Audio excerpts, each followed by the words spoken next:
And we're back. Devin Zoolander sitting here with the one and only.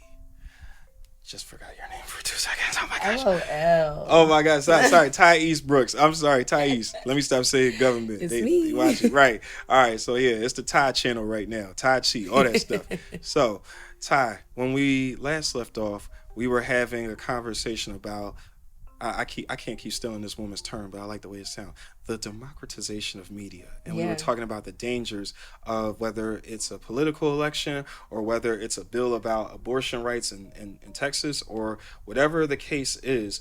We all have the ability to be Wikipedia slash CNN, and if our sphere of influence is big enough, it can be really, really problematic. So I want you to Yeah. pick up on that and to expound on what that's like with you were telling me about your identity and how just the three dominant characteristics of who you are as far as being black, gay, and a woman, how those things they you were talking about losing in the social baseball game, and I just want you to talk about what it's like to be you, but to also live in a world where people can make up whatever they want and send it out there as a truth. Yeah, well, yeah, I mean, I think that everybody is well aware of some of the things that happened during the course of the last presidency.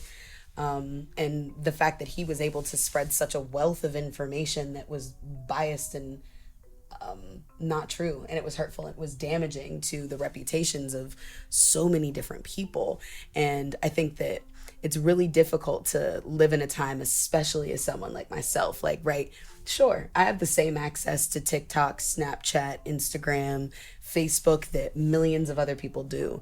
But what a lot of people fail to realize is that hatred always has a tendency to spread so much more quickly, especially under the guise of anonymity that the internet provides.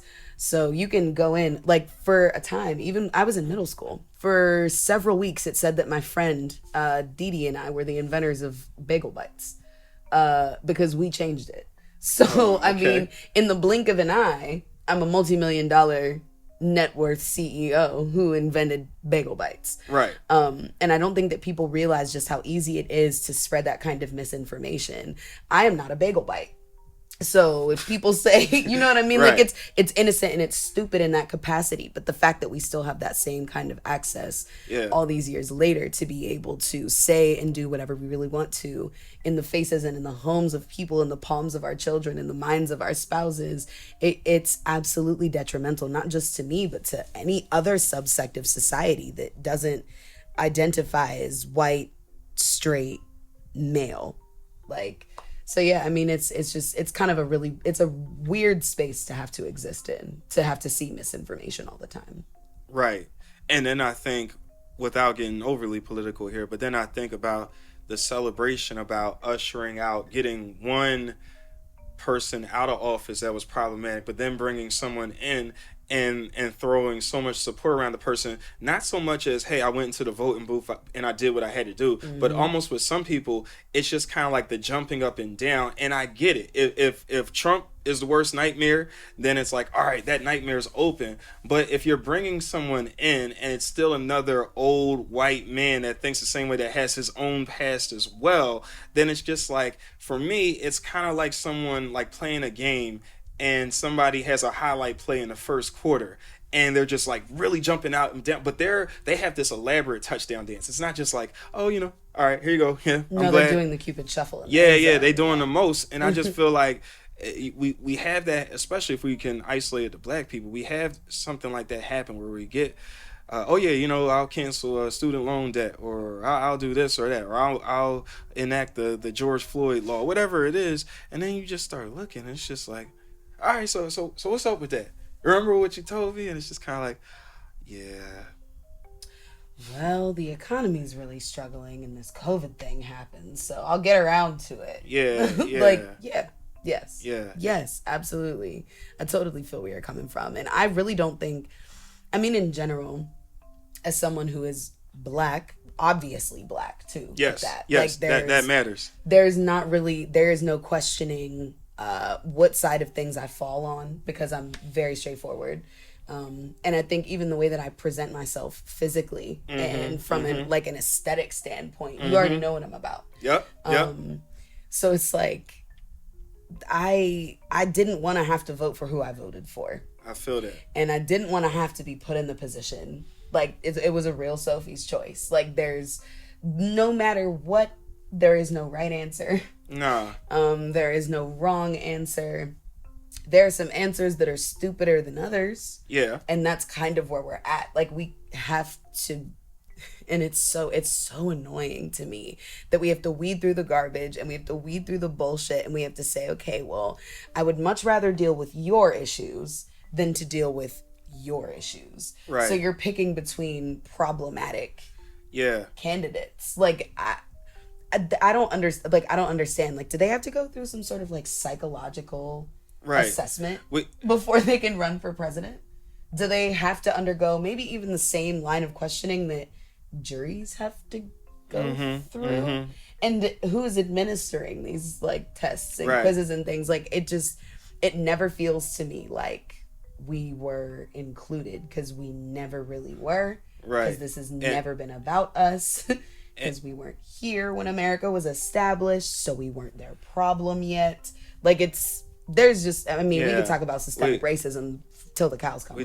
We definitely could. And I appreciate you just being willing, because I think sometimes people, they have a lot of information, they read a lot, they talk about these things in wherever they are, like whether it's an Uber trip or on the job or in a board meeting or something like that, and something like this comes up, they might talk about it, but as far as being able to get on like record and like in a public way, like everybody's not willing to do that. Everybody's not willing to put their name with how they truly feel. They only want to say it in the confines of a quote unquote safe space. So I appreciate you for putting your full views and the way you look at the world like under a microscope for us. Yeah, absolutely. Because if I don't talk about it, if you don't talk about it, then that means that, you know, the little black girl with the big bobbin curly hair that comes after me is not going to have the opportunity to talk about it. Like, again, I am visibly black. Yes. Please know how to treat me as soon as I walk in the room. Right. I don't want there to be any question about it. Because if you say something and I snap, I don't want you to be like, oh, I don't understand why she got so mad that I touched her hair. Right. Like, or I thought she was one of the, and what I would also add to what you're saying is that you got to know that when you say stuff like, oh, I didn't know you were one of those blacks. Yeah, I'm one of those blacks. Yeah. So it's like you got to, like you said, deal with me accordingly. One thing I want to bring up to you, I was recently doing an Uber trip, and I was Ubering this woman. I don't know if she was 100% Italian or just like partially Italian, but Italian. Oh yeah, I remember. She said Italian was the main thing that she was, but she had a couple other ethnicities that were part of her background as well. So anyway, we just went with the Italian thing. We're talking, we're having fun. I'm messing with her, talking about the Sopranos or like forget about it, and doing all that kind of stuff. But we're playing around. It's not me like saying anything derogatory. But then I try to tell her about how I feel when white dudes get in the car when I'm Ubering, and instead of being like, hey Taiece, how's it going? Hey Devin, how's it going? Hey, what's up, man? And you know, all that stuff is kind of cool. With them, some of them get in the car and they hit me like this: what's up, bro? Or what's up, boss? Or what's up, cuz? And they hit me like that. And it just feels a little bit off. And I know they dap you up when you know damn well their normal mode of meeting and introducing themselves to people is a handshake. Right. It's like, and don't get me wrong, we know that toxic masculinity exists and that competitiveness, it exists within the black community, and we know black man, we're gonna do that a little bit. Most of us are going to do that because that's the way we've been conditioned, and we haven't broken out of that conditioning yet. Right. But it's kind of like, you saying nigga to like another black person, even though you might run the risk of, oh, that black person really doesn't like being addressed that way, so you should adjust the way you talk to them, which is with all due respect. I was trying to explain to the Italian woman how like that didn't feel right, and she came, and I thought this is where you kind of like we vibing and you feel like, all right, you thought it was safe, and you thought and you thought I could say this without you personalizing, internalizing. What she said is, And then she says, "Well, maybe that's just the way that they talk. Maybe they don't mean anything by it." But then it got worse because then we started talking about. I don't know if you've ever seen Mixed Dish, but when Mixed Dish was on, which is a spinoff of Blackish, Mm-hmm. obviously, like they did this one scene where the two black women that are on the job, I believe they're sisters. Every time they say these two black ladies say "girl" to each other, it means something different. So sometimes they say "girl," that might mean nice shoes, Girl. or "girl," like look at what he Mm-hmm. just did, or something like that. So anyway, they were talking about on the show what happened when a white woman tried to Tried join to the fun participate in and that. said "girl," and I was trying to explain this to the Italian woman about how maybe because it's men or something, maybe she can't see it, and I thought that she was somebody that could see it. But then when I tried to explain, she was like, "I mean, I might say girl like that to my friends, and if I say it to like a black woman, I don't mean it any harm by it. But people would look at me like it's something wrong with me, Right. and I knew because she was caught up in that, we couldn't really get to a place where she could understand how triggering that could be if a white dude gets in and he does all this extra stuff instead of being like, "Hey man, how's it going? Are you busy today?" Stuff like that. Like, why does it have to get into this extra place? Yeah, and I mean, I've fallen victim to it. I don't know how many times where it's just been a situation where all of my coworkers are white. A majority of the time, until I was in the position to be in control of hiring, almost 100% of the time, I was the only black person on staff. And if I wasn't the single black person on staff, then I was the only black person that was client facing or customer facing, which means that I unintentionally become the representative for the entirety of the rest of my race. So if you've always wanted to interact with black people or never really had an opportunity to interact with black people and you admire them and you want me to know, hey, I'm down with the brown. So you ask me stuff that you have Right. no business asking me. Like, did you watch the BET Awards this weekend? Why would you assume that? Did you Yeah. ask Stacy that? Like, did you ask Miller over there in the corner office if he watched the BET Awards this weekend? Right. I've even had coworkers ask me if I participated in certain protests or rallies, and I'm like, Mm, okay, I can understand to a certain degree why you would assume, based on who I am, that I would be there, but and there that's a fair assumption to make. But if I'm not, don't if you're don't do if you're that. if you're not putting that out there, like if that, because Yeah. it's different if you came in and you clearly just came from the protest, and but if you're just saying, you know what, there's a time and a place and I don't want to do that right now, then people should respect that and not just put that on you and force you to become like Al Sharpton or some kind of civil rights leader on the spot. Yes. It's assumptive and offensive, and I don't like it. Right. I don't like it at all. But I mean, even things that are like, girl, you're so crazy. Like, I don't talk like that to my friends. Right. We So don't it, even vibe like that. But right. it's like, one of the chief complaints is white women that feel it necessary for some reason to work into conversation how many black men they've slept with. See, that's and to me that doesn't work if this is your white best friend who you grew up next door to. It doesn't even work in the most intimate of black woman white woman relationships. Correct. So why would you Correct. ever think that that would be appropriate at a happy hour, let alone on the job? Like Right. that's ridiculous. Like, oh yeah, my boyfriend, he was black. Like, I don't even like the way that white people say the word Nah, black I don't like the way they sometimes. say black. I don't like the way they say ghetto. I don't like the way they say a lot of like they should never say ghetto. I don't Yeah. care. I don't care what the dictionary definition of No. ghetto is and how ghettos or maybe in Italy or Because of the way that it's been associated right. with society ever since then. And we're back. Devin Zoolander sitting here with the one and only Taiece. What I don't know what's happening to me right now. It's okay. I have that effect on people. Yeah, sure, whatever. All right, and we're back. Devin Zoolander sitting here with the one and only Taiece Brooks. We're having a really, really interesting conversation about microaggressions and about things that happen often between black people and white people on the job or even at the bar or just pretty much anywhere. Like we're never able to just kind of chill and kind of let our hair down unless we are completely immersed in our black like shell almost. So that's definitely a problem. But what I wanted to get back to is like how like all right, let me give you an example. I have always for some reason, maybe going back to the 90s, I've always thought that like voguing was cool. Because it is. Right. I feel the same way. But what I also think about, and I think that this would be, I would love to hear your insights on this. We take a lot of stuff from people who identify as gay or bisexual, or we take a lot of things culturally from them, even a slang like yes or whatever. I can't even think of all of them right now, but we just say them without really holding ourselves accountable for the own kind of like oppressive things that we harbor about that same community that we keep on going in. And it's like we get mad when white people do it to us, but then when you look within the black community, when we do it to our own, but it's just like, because what's interesting is like I'm trying to become this extra in this new movie called Rustin. Dope. Right.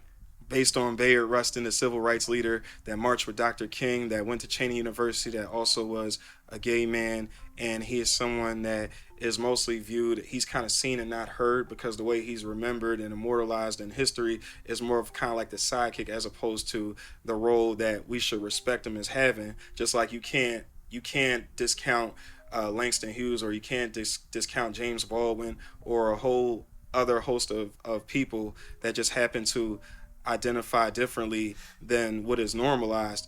And I hope everything works out with the Rustin film, because it would be great to be a part of it. But at the same time, though, I'm just seeing the way that we can kind of conveniently do things and take from people without ever taking a stand to say, like, what's happening to that person over there, that's not right. It's like we get to sit in our comfort. And I think that white people do it with us, and I think that within our own community, the groups that are more dominant tend to do it to the groups that are more subordinated all the time. Yeah, I mean, I definitely think that that's fair to say. And to be perfectly honest with you, I might not be angry enough at gay to appropriately answer that question, because again, I exist in that really unique Venn diagram where I am black, gay, and female, which means that I am literally the lowest person on the totem pole as far as certain things go. And that is even within the gay community and the LGBT community in general. I don't have the same rights or respect or treatment as like a white gay dude, or even as a white lesbian.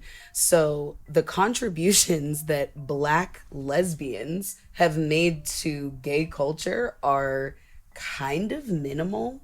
If I'm being perfectly honest with you, I can think of a million different things that describe the relationship the gay community has to drag queens. I can think of a million things that are relative to, white gays and being good at interior decorating. And I can make a whole lot of like stereotypical cultural references to the contributions that a lot of other people have made. But there really isn't we barely have an icon, right? Like the closest thing that we have is like Whitney's relationship with her, Robin. like with Robin, right? Yeah. And then we have like Queen Latifah, who very recently started acting gay in public. We have people like what is her name? What has she done? Oh, I can't think of it right now, but Janelle I'm sure Monáe, it'll come to or? me. Like Janelle Monáe, like she's Okay. one of the first openly queer black femme women that I've experienced in media and in my life. So when you think about the like Whoopi Goldbergs, there is no yes queen, like the Right. snapping of the wrist all the and stuff. Yeah. right, exactly. So like those cultural contributions that eventually become colloquialisms as well as stereotypes. Another one, T, because that's Yeah, definitely, T is absolutely black. That's black gay, period. Right, But right. yeah, that's absolutely a thing. and as someone that is all the things that you just mentioned as far as your multi-layered identity, I am thinking, because I feel like sometimes there is some overlap between black and I'm saying sassiness in a respectful way. I don't mean it in the stereotypical harmful No. way that people use to marginalize you. I mean, as far as there is a little bit extra sauce with black women naturally. And I Period. feel like, but I can also see the overlap between people from the gay community as well as black women, which is why I can also see, even though we have black women that are Yeah. still homophobic and transphobic and all these problematic things, I can see more so black women than black men are, in my opinion, you can correct me if I'm wrong, but they seem to be more embracing and accepting I mean, compared to black men, not compared, not saying that all black Right. women Right. just Right. accept gay people, but I Yeah. mean, when you're comparing it, especially like straight black women, straight black women, I mean like that. But all right, I'm sorry. Help me The out. emulation and personification of what tends to be black female tendencies by white gay men is annoying to me. Okay, okay, yeah, yeah, So, yeah, and yeah, yeah. I feel where you're going with Okay, that. Like okay. there's a lot of borrowing that comes from the black community in general, right? So it's like this cyclical homophobic, sexist, racist thing that happens. So like black women do something like the nails and the makeup and the wigs and the this and the that, and we've always been saucy. We've always worn our door knockers. We've always done things a certain way. Like we didn't have much, so the things that we got, we finessed them and we made them our own. So then you translate that, and then you take someone who is another problematic figure like Jeffree Star, and everything that he is, from the matching Louis tracksuits to the pink Lamborghini and the long fingernails and the lace front wigs, like it's all very much rooted in the swagger, for lack of a better way of putting it, the swagger that comes naturally to black men and women everywhere. So it's super annoying to me that white gay men specifically emulate older black women. Like, tell me, this is gonna sound wild, okay? Think of the most flamboyant white gay man that you can, Okay. whether it's a celebrity or a friend or whatever. All right, just real quick. I'm thinking about that guy that hosts that gossip show. That is like, I don't know what his name is, but he's always talking, and I can't think of it. Never mind. I know what you're talking about. Right. I have Right. the person in mind. So think of the most flamboyant white gay man, Yeah. and then compare their personality to Medea, Yeah. who is a black man dressed as a black woman, Right. emulating that stereotypical older black woman. So he is literally taking the stereotypical traits from within his own community, Right. exploiting them, and then utilizing them to achieve a certain level of success. He watched and the then he you've watched got, the BET Awards. you know what I'm saying? Yeah, yeah. And then you've got white gay men who have always, forever, and constantly borrowed sort of the euphemisms and the kind of cultural I know that's right. All those it's things. a very Yeah. it's kind of an uncomfortable thing to witness, like bitch, and their nails and their Right. please, like Right. that bothers me. And it's always bothered me, and I didn't know for a long time how to put my fingers on it. But I knew from a very young age that I was different than the kids around me, because I grew up in a predominantly white neighborhood, at least until I was about 6, 7. And then I moved into an area that was a whole lot more diverse, and I spent a lot of time around black people, white people.